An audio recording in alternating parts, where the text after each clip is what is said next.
So the other day, my dad said something to me that just hit hard.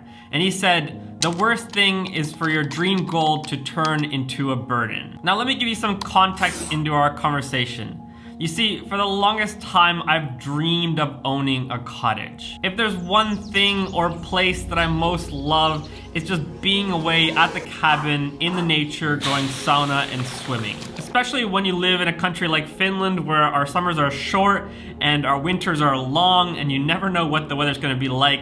It's just so nice to have this cabin that you can always go to, and no matter what the weather is, rain, shine, snow, you can always go sauna and swimming and just enjoy being in the nature. And for me, in the work that I do, always being connected and on the laptop, I feel like the best thing for me to do is to go to the cabin and be in the nature because it's just the ultimate reset. I can finally just put away my laptop, leave the phone in the car, and just let my soul rest. Now, the idea of owning a cottage has always been this far away, unattainable dream of mine.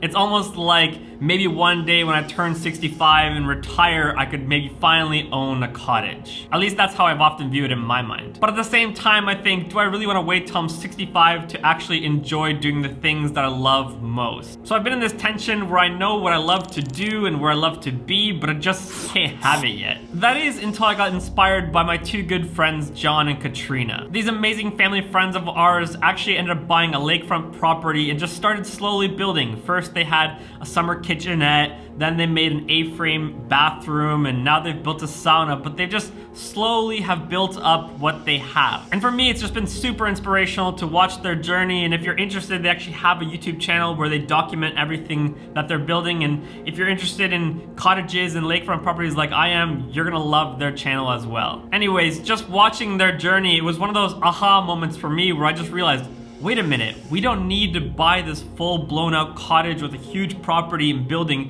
We can just get a lakefront property and start slowly building from there. I mean, what else do you really need other than a sauna and a lake and a place to lay down your head? So we started looking for lakefront properties, and we actually ended up finding a property really close to where we live, only 50 minutes away.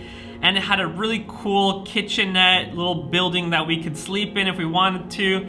And the property was really beautiful. And all we really would have to do is just add a sauna. We'd be ready to go for the first few years to enjoy a lakefront property with our family. And the best part was that this was actually within our budget, so that means that we wouldn't have to go above our means. Now, everything was perfect until I went to go test out the lake. Now, for Vera and I, swimming and sauna is probably one of the highest priorities for us if we were to have a cottage or lakefront property. And the moment I stepped into the water, I knew that this was not for us. It was muddy, the water was shallow, it never really got any deeper. And for us, that was just a deal breaker. We just couldn't justify putting in an offer. I could tell that Vera already had gotten super excited about the idea of going there all throughout the year and just enjoying being in the nature, but it just wasn't gonna happen with this property. I am glad though that we did go check it out, because I would have been forever bummed out if I saw someone else bought it thinking that that lake was actually good, but the fact that we went to it and realized that it just wasn't for us, it was definitely easier to put it aside and move on. And ever since then, I've been on the hunt for more lakefront properties, but if I'm honest with myself and with you guys, the ones that would be perfect have all been over budget. It seems like if you want to build a cottage on a nice lake, you're gonna have to spend some money for it. And this is where my conversation with my dad came from, when he said, you don't want your dream goal to become a burden. And I knew what he said was right, even though it was hard to hear, because I so would love to have a lakefront property or cottage, but it just isn't the right time yet. Now, I don't plan on waiting till I'm 65 to enjoy this dream of mine, but at the same time, I don't want my dream to become a burden to myself and to my family. I don't want to go above our means just to have something now when that thing could potentially become one of the worst decisions of our life. But I think there's a lesson in this for all of us, because so often in life we want things now, especially in our day and age when everything is so instant. I mean, you can buy pretty much anything on monthly payments or put it on your credit card or get a loan and have it now. But at what cost?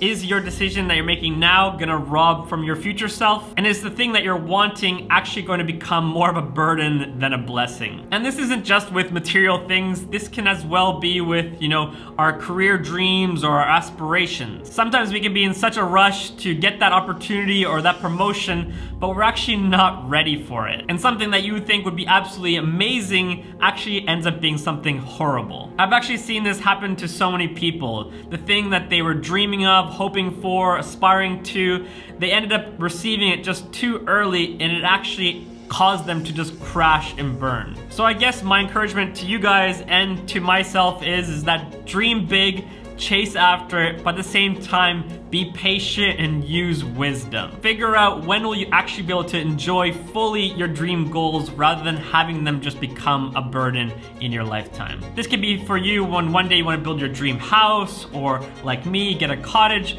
or maybe a dream car or opportunity that you're working towards.